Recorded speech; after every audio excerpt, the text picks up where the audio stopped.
കൽക്കട്ടയെ ഹൃദയത്തിൽ ആവാഹിച്ച മലയാളി. ഇന്ത്യയിൽ തന്നെ എനിക്ക് തോന്നുന്നു 61 പുസ്തകം എഴുതിയ ഒരു ചരിത്രകാരനും ഉണ്ടാവില്ല.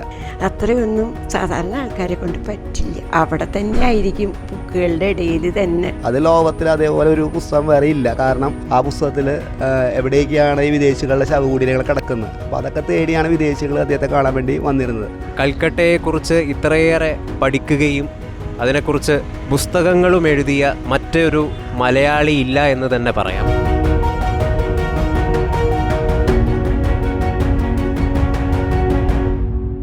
അച്ഛനൊരു 63 പുസ്തകങ്ങൾ എഴുതിയിട്ടുണ്ട്. ഇപ്പോൾ തന്നെ 63 പുസ്തകം എഴുതിയ എത്ര ചരിത്രകാരന്മാർ നമ്മുടെ കേരളത്തിൽ ഉണ്ട്.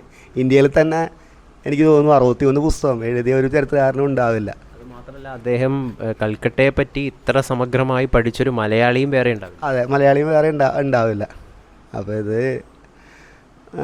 അദ്ദേഹത്തിന് ഗവൺമെൻറ് ഒരു അംഗീകാരം കൊടുത്തില്ല. പക്ഷേ കൽക്കട്ടയിൽ അദ്ദേഹത്തിന് ബർദ്വാൻ സർവകലാശാല 1990-കളിൽ ഡോക്ടറേറ്റ് ബിരുദം നൽകി ആദരിച്ചിട്ടുണ്ട്. കൽക്കത്തയിൽ ഒരു മിക്ക സർവകലാശാലയിലും അദ്ദേഹത്തിൻ്റെ റിസർച്ച് പ്രബന്ധങ്ങൾ അവതരിപ്പിച്ചിട്ടുണ്ട്. ക്ലാസ് എടുക്കാനൊക്കെ പോയിട്ടുണ്ട് കൽക്കട്ടയിൽ. കൽക്കട്ടയെ പറ്റി പഠിക്കാൻ വേണ്ടി അദ്ദേഹത്തിൻ്റെ പുസ്തകങ്ങളൊരു റഫറൻസായിട്ട് ഇപ്പോഴും അവിടുത്തെ യൂണിവേഴ്സിറ്റികളും അതേപോലെ തന്നെ ചരിത്ര വിദ്യാർത്ഥികളും ഉപയോഗിക്കുന്നുണ്ട്. കേരളത്തിലുള്ളവർക്ക് കേരളത്തിൽ അങ്ങനെ ഒരു ഉണ്ടോ? അങ്ങനെ എവിടെയും കൊടുത്തിട്ടുണ്ടോ? കേരളത്തിൽ വിദ്യാർത്ഥികൾ ഇനി കൽക്കട്ടയെ പറ്റി പഠിക്കണം എന്നുള്ള ആഗ്രഹമുണ്ടെങ്കിൽ അദ്ദേഹത്തിൻ്റെ ബുക്കുകൾ ഒരു റഫറൻസ് വേണ്ടി ഉപയോഗിക്കുക. ഇപ്പോൾ അദ്ദേഹത്തിൻ്റെ കളക്ഷൻസ് ഭൂരിഭാഗവും ഒരു 90% കൽക്കട്ട മുനിസിപ്പൽ ടൗൺ ഹാൾ ലൈബ്രറിയിലുണ്ട്. പിന്നെ അദ്ദേഹം എഴുതിയ കുറച്ച് പുസ്തകങ്ങൾ ഇപ്പോൾ വീട്ടിലുമുണ്ട്, ഇവിടെ ഈ വീട്ടിലുമുണ്ട്. അദ്ദേഹം കളക്ട് ചെയ്ത കുറേ കാര്യങ്ങൾ ഇതിൽ പോയി. പ്രളയത്തിൽ 2012 പ്രളയത്തിൽ ഇവിടെ നഷ്ടപ്പെട്ടു. ദേശീയ പക്ഷിയായ മയിലിനെ പറ്റി എഴുതിയിട്ടുണ്ട്. Peacock the national bird of India. പിന്നെ സ്ത്രീധനത്തെ പറ്റി എഴുതിയിട്ടുണ്ട്, marriage and dowry in India. പിന്നെ അരുണാചൽ പ്രദേശിലെ ആദിവാസികളെ പറ്റി എഴുതിയിട്ടുണ്ട്, ട്രൈബ്സ് ഇൻ അരുണാചൽ പ്രദേശ്. ഒരു പ്രത്യേക ലക്ഷ്യം ജീവിതത്തിലുണ്ടായിരുന്നത് എനിക്ക് തോന്നുന്നു കൽക്കത്തയിൽ ചെന്നപ്പോൾ കൽക്കത്തയെ സ്നേഹിക്കാൻ തുടങ്ങി.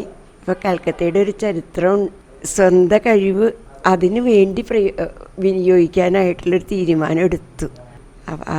അതിൽ ഒരു സാധാരണ ഒരു ശരാശരി മനുഷ്യന് അത്രയൊന്നും അർപ്പണബോധം വരാൻ പറ്റില്ല. കാരണം അങ്ങനെ മുഴുവനും സമയം അതിനാണ് ചിലവഴിച്ചിരുന്നത്. അത് പണത്തിന് വേണ്ടിയിട്ടല്ല, ശരിയായ ഒരു അർപ്പണബോധം തന്നെയായിരുന്നു. 10ാം ക്ലാസ് പാസ്സായി കഴിഞ്ഞിട്ട് നാട്ടിൽ നിന്ന് പോയ ഒരാളാണ്. ആൾ അവിടെ ചെന്നിട്ട് പഠിച്ചു. അതും ഒരു നല്ല രീതിയിൽ പഠിച്ചു. BA പഠിച്ചു, പിന്നെ അത് കഴിഞ്ഞ് LLB പഠിച്ചു. അങ്ങനെയുള്ളൊരു രീതി. പിന്നെ അതിനിടയ്ക്ക് ഈ കൽക്കട്ടയുടെ ഗവേഷണം മനസ്സിലേക്ക് ഒരു ആഗ്രഹമായിട്ടോ, അതാണ് എൻ്റെ ജീവിത ലക്ഷ്യം എന്നുള്ള തോന്നലുകൊണ്ടോ എന്തോ അങ്ങനെ ആയിരിക്കാണ് വഴി. അത്രയൊന്നും സാധാരണ ആൾക്കാരെ കൊണ്ട് പറ്റില്ല. ഗാന്ധി ഇൻ കൊൽക്കട്ട 2019 മുമ്പ് ഈ പുസ്തകം പ്രസാദനം ചെയ്യാൻ വേണ്ടി 2018 തന്നെ കൊടുത്തതാണ്. 2019 പുറത്തിറങ്ങുന്നത്. ആദ്യത്തെ പുസ്തകം ജോബ് ചാർണോക്ക് ദ ഫൗണ്ടർ ഓഫ് കൽക്കട്ടയാണ്.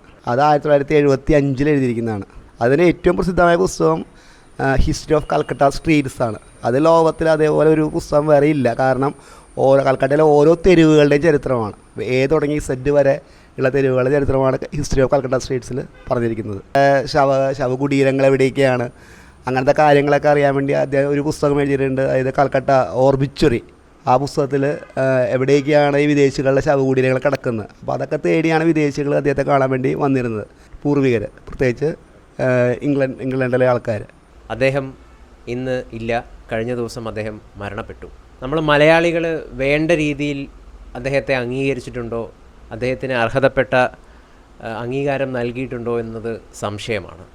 എന്തായാലും കൽക്കട്ടയെക്കുറിച്ച് സമഗ്രമായി പഠിക്കാനും അന്വേഷിക്കാനും താല്പര്യമുള്ളവർക്ക് മലയാളിയായ P. തങ്കപ്പൻ നായരുടെ പുസ്തകങ്ങളാണ് ഇന്ന് നമുക്ക് മുമ്പിലുള്ളത്.